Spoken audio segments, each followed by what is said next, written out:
West ബാങ്കിലെ ഫറ അഭയാർത്ഥി ക്യാമ്പിൽ 16 വയസ്സുകാരനെ ഇസ്രായേൽ സൈന്യം വെടിവെച്ചു കൊന്നിരിക്കുകയാണ്. രക്തം വാർന്നൊലിച്ചാണ് വിദ്യാർത്ഥി കൊല്ലപ്പെട്ടത്. ഇതിനു പിന്നാലെ ഇസ്രായേൽ സൈന്യത്തിനെതിരെ പ്രതിഷേധവുമായി കുട്ടികളും കൗമാരക്കാരും രംഗത്തെത്തി. വെടികൊണ്ടു വീണ കൗമാരക്കാരനെ രക്ഷിക്കാനെത്തിയ ആംബുലൻസ് പട്ടാളക്കാർ തടഞ്ഞതായി വാർത്താ ഏജൻസി റിപ്പോർട്ട് ചെയ്യുന്നു. മേഖലയിൽ കുട്ടികളെയും കൗമാരക്കാരെയും തിരഞ്ഞുപിടിച്ച് ഇസ്രായേൽ സൈന്യം വെടിവെക്കുന്നത് തുടരുകയാണെന്ന റിപ്പോർട്ടുകൾക്ക് പിന്നാലെയാണ് ഈ സംഭവം ഉണ്ടായിരിക്കുന്നത്. ഗസയിൽ ബുധനാഴ്ച ഇസ്രായേൽ നടത്തിയ ബോംബാക്രമണത്തിൽ 18 പലസ്തീനികൾ കൊല്ലപ്പെട്ടിരുന്നു. വെസ്റ്റ് ബാങ്കിൽ നിന്ന് ആൾക്കാരെ ഭീഷണിപ്പെടുത്തി വീടുകളിൽ നിന്ന് ഒഴിപ്പിക്കുകയാണെന്ന് പലസ്തീൻ ഉദ്യോഗസ്ഥർ അന്താരാഷ്ട്ര മാധ്യമങ്ങളോട് വെളിപ്പെടുത്തിയിട്ടുണ്ട്. അതേസമയം വെസ്റ്റ് ബാങ്കിൽ നിന്ന് 16 പലസ്തീനികളെ അറസ്റ്റ് ചെയ്തതായി പലസ്തീൻ പ്രിസണേഴ്സ് സൊസൈറ്റി വെളിപ്പെടുത്തി. അറസ്റ്റിനെ എതിർത്ത കുടുംബങ്ങളെ ഇസ്രായേൽ സൈന്യം ആക്രമിക്കുകയും ഭീഷണിപ്പെടുത്തുകയും ചെയ്തുവെന്നാണ് വാർത്ത. ഗസയിൽ ഇസ്രായേൽ നടത്തിയ ആക്രമണത്തിൽ ഇതുവരെ 40,861 പേർ കൊല്ലപ്പെട്ടതായും 94,398 പേർക്ക് പരിക്കേൽക്കുകയും ചെയ്തുവെന്നാണ് കണക്കുകൾ.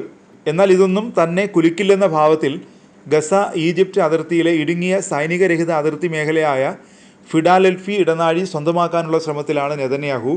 ഫിലാഡൽഫി ഇടനാഴിയുടെ അധികാരം വളരെ കാലമായി നെതന്യാഹുവിൻ്റെ മനസ്സിലുണ്ടായിരുന്നു. ഇസ്രായേൽ സൈന്യം ഇടനാഴി കൈക്കലാക്കുന്നതിന് മുമ്പ് തന്നെ ഗസയിലെ യുദ്ധത്തിന് 3 മാസത്തിനുള്ളിൽ ഗസ ഈജിപ്റ്റ് അതിർത്തി നിയന്ത്രിക്കാനാണ് ഇസ്രായേൽ ഉദ്ദേശിക്കുന്നതെന്ന് ജനുവരിയിൽ അദ്ദേഹം പറഞ്ഞിരുന്നു.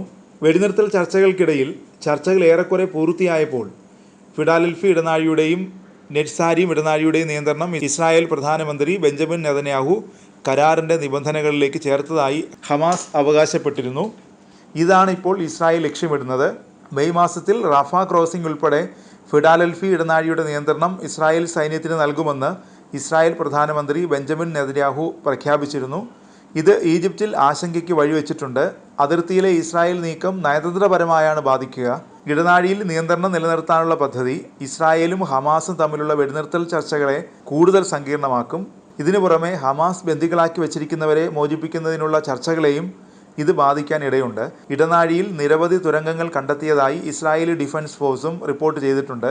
ഇതിലൂടെ ആയുധങ്ങൾ കടത്തിയിരിക്കാമെന്നാണ് കരുതുന്നത്. 6 ഇസ്രായേലി ബന്ദികളുടെ മൃതദേഹങ്ങൾ ഈ തുരങ്കങ്ങളിൽ ഒന്നിൽ നിന്ന് അടുത്തിടെ കണ്ടെത്തിയിരുന്നു. ഇത് ഇസ്രായേലിൽ വ്യാപകമായ രോഷത്തിന് വഴിവെച്ചിരുന്നു. ഹമാസ് ബന്ദികളെ തുരങ്കത്തിൽ ഉപേക്ഷിച്ചതായാണ് കരുതുന്നത്. ഇതിന് കുറച്ച് ദിവസങ്ങൾക്ക് മുമ്പ് ഫിലാഡൽഫി ഇടനാഴിയുടെ നിയന്ത്രണം ഇസ്രായേൽ നിലനിർത്തുമെന്ന് ഉറപ്പാക്കാൻ പ്രധാനമന്ത്രി നെതന്യാഹു മന്ത്രിസഭയിൽ വോട്ടെടുപ്പ് നടത്തിയിരുന്നു. ഒരു വിട്ടുവീഴ്ചയും ചെയ്യാൻ ആഗ്രഹിക്കാത്ത സർക്കാരിലെ തീവ്ര വലതുപക്ഷ അംഗങ്ങളെ തൃപ്തിപ്പെടുത്താനുള്ള നീക്കമാണിതെന്നാണ് പൊതുവെയുള്ള വിലയിരുത്തൽ.